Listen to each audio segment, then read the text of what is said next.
Welcome to KIllco. I'm Mr. K. If you enjoy this channel, please subscribe and give a like. I appreciate it. It is Robert Burns Day, January 25th, 2020. I don't know much about him, but I know it's a whiskey holiday, basically, and there's a whole shindig that goes along with it. So I figured I should at least make a video where I have one of my favorite scotches that seem to make sense to me. I'm also going to attempt to read one of his poems at the end. So if you want to leave before then, please do, because it's going to be interesting for me to try to read that. We are doing Brian and KIllco by Glenfiddich. This is one of the kind of altercations for them. It's their fourth experimental series, number 4.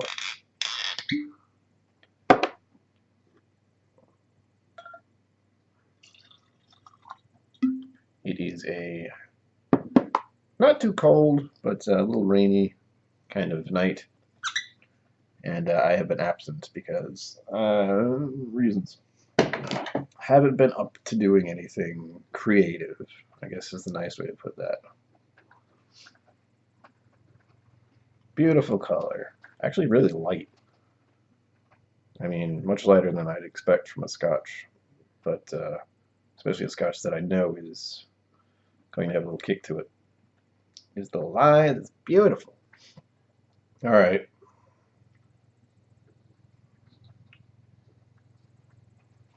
It's got a little peat to it. If you don't know anything about this, this was a scotch, peated scotch of some sort that was finished in rum. I believe it's rum, so it's got sweet and smoke, which I dig hardcore. Let's see if I can give any notes. I'm still not feeling great, but thankfully I have a cheat sheet nearby as well.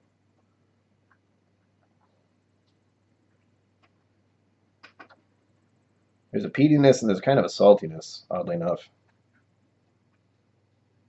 And a sweetness, of course, because rum.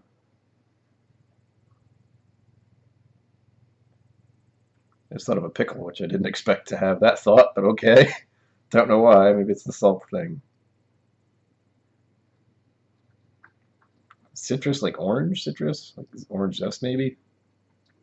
This is really a lovely dram. If you can get a bottle of this and you like scotch, go for it. But it's not crazy peated. This is one of those ones I would give as an introduction to peat, because it has that kind of, it's like touched by peat. That peat just came along with, and that's it.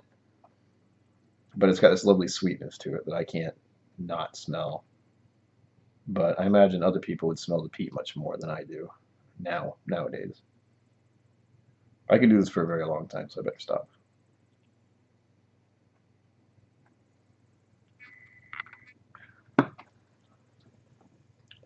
Ha! As expected, it's lovely.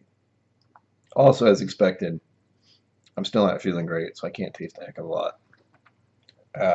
As I mentioned before, I suffer from numerous mental disabilities, even though I don't look it. And one of those has a heavy dose of depression. And that affects your brain, which affects everything else about you. So my taste buds, my sense of smell, everything is literally depressed. And it's harder for me to pick out notes of any sort, which is a frustrating thing when you have a whiskey channel where you're like, I need to review stuff and I can't taste it as well anymore. Anyway, I know enough about this, thankfully. It's still one of my favorites, but it's a lot thinner than I remember it. I don't remember what the percentage is. I want to say 43, but that's a guess, a stab in the dark. Oh, I was right, 43. I must have seen that when I glanced at it without realizing it. I'm going to hold this on my tongue for a bit because that does help. There's not as much of a like an over cleanness. It sticks, which is good, but it felt watery, which is probably just me.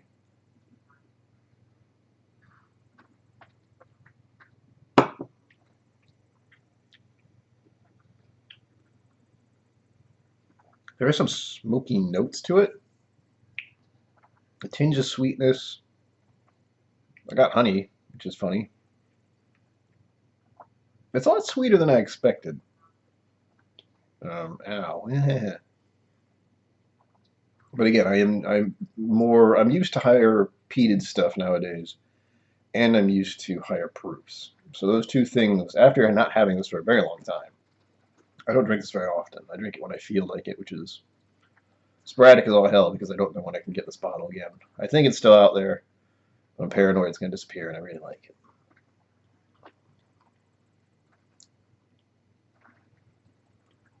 It coats the mouth really well. I think I just said that, but as far as the specifics, I'm having a very hard time, which I knew I would, which is why I haven't been making videos.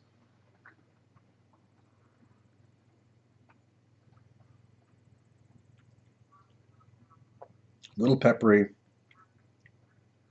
touch of salt. The sweetness is not as prominent as I thought it would be. Okay, that's all I can get out of it right now, which is unfortunate because I was like maybe I could taste a lot more of it. I still like it, but the notes on here are a bit weird. Oh, the brown sugar, duh. So the nose profile for the community of the Whizzky app I use, peaty brown sugar and bonfire. I get a lot more from the smell.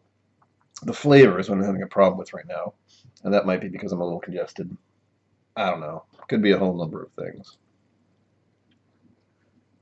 It says the same thing for the flavor, which isn't really true. I can understand bonfire. Yeah, this it sucks about the community profile is that it's for as many people who put in whatever little notes they did, and if not many people put in any notes, you're not going to get much. Thankfully, the official review is here, which is much more helpful. Origin, obviously Scotland. It is a Speyside. It is a single malt Scotch. I didn't say at the beginning, and that is why I'm having it, because on Robert Burns Day you're supposed to have some kind of malt or a blend, and that's fine. No age statement though, so who knows how long this was in the barrel. See if it tells me anything amusing.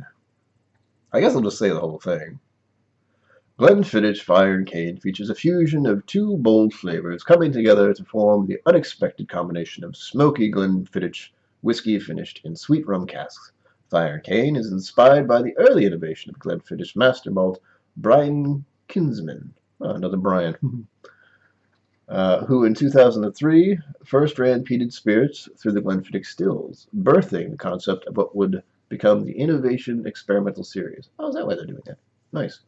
As the fourth expression of the experimental series, Fire and Cane fuses the brand's smoky whiskey with malts that had been maturing side by side in bourbon casks. Another sweetness.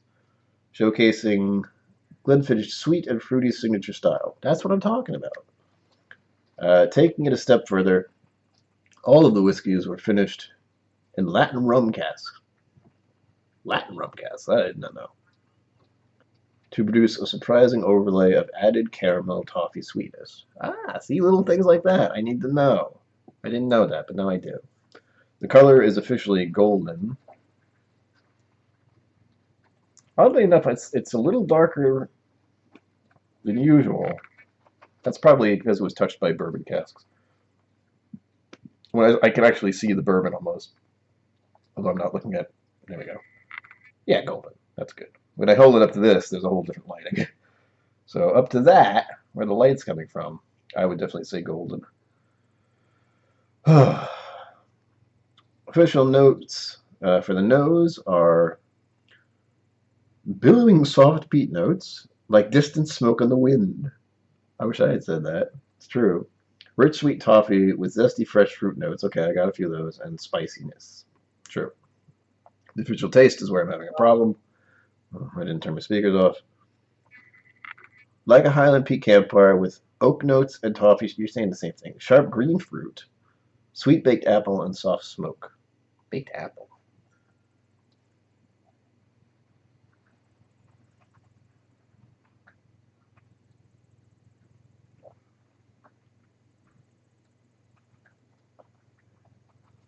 Maybe a little. I don't really get much of a tartness. It's mostly peppery notes and peat. That sweetness is very hard to place. Could be apple. What if you can hear that? It's raining. And the official finish, lingering smokiness and sweetness. Absolutely. There's a little pepperiness, a little spice, you know. And this is lovely. This is one of my favorite jams. Now to do the really annoying part. If you want to escape having me read poetry, I would suggest you do it now. I need to find where I put it. I've already done some reading for this, so you can tell how good I am at this. Not good at all. Actually, I'm not that bad. This is Robert Burns' A Winter Night, because it is, right now, a winter night, and seems appropriate. I'm going to butcher this, because it is not in my so-called language. But as this rain and slight chill of the evening dictates, I said I was going to read it, and now I'm going to. If I stumble across all of it, good. It'll be more amusing for people who watch this. When biting boars fell and dour, sharp shivers throw the leafless bower. When phoebus geis a short-lived glower, far south the lift, dim darkening, thorough the flaky shower, or withering drift. I don't know what he's saying. I night the storm the steeples rocked, poor labor sweet, and sleep was locked. While Burns we snaw,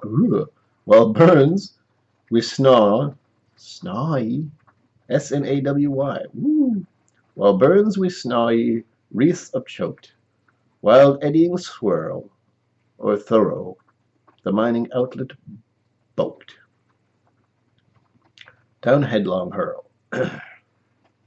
Listening the doors, a winnock's rattle, I thought me on the o'er cattle, or silly sheep, or bride as brattle, or wintry war, and throw the drift deep laring sprattle beneath a scar.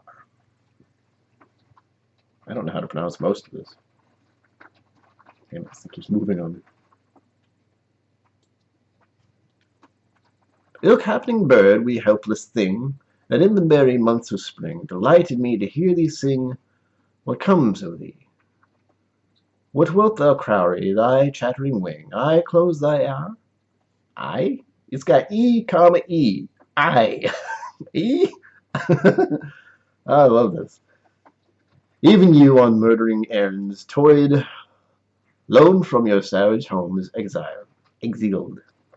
The blood-stained roost and sheepcote spoiled, my heart forgets, while piteous the temple wild, soar on, you beats. Robert Burns.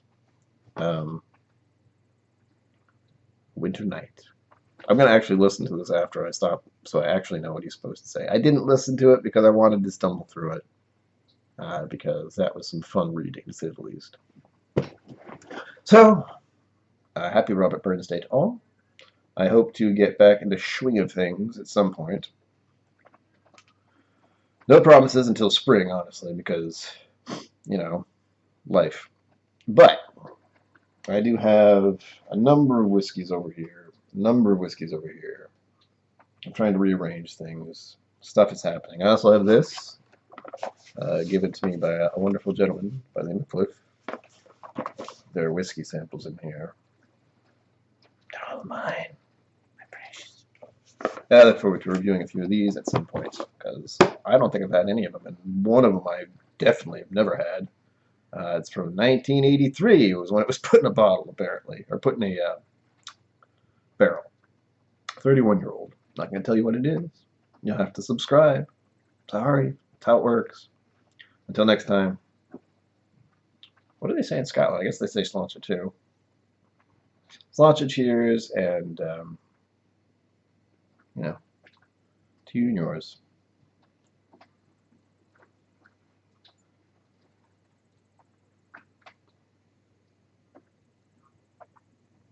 Robert Burns, he had no idea. He died at 37. I'm 39.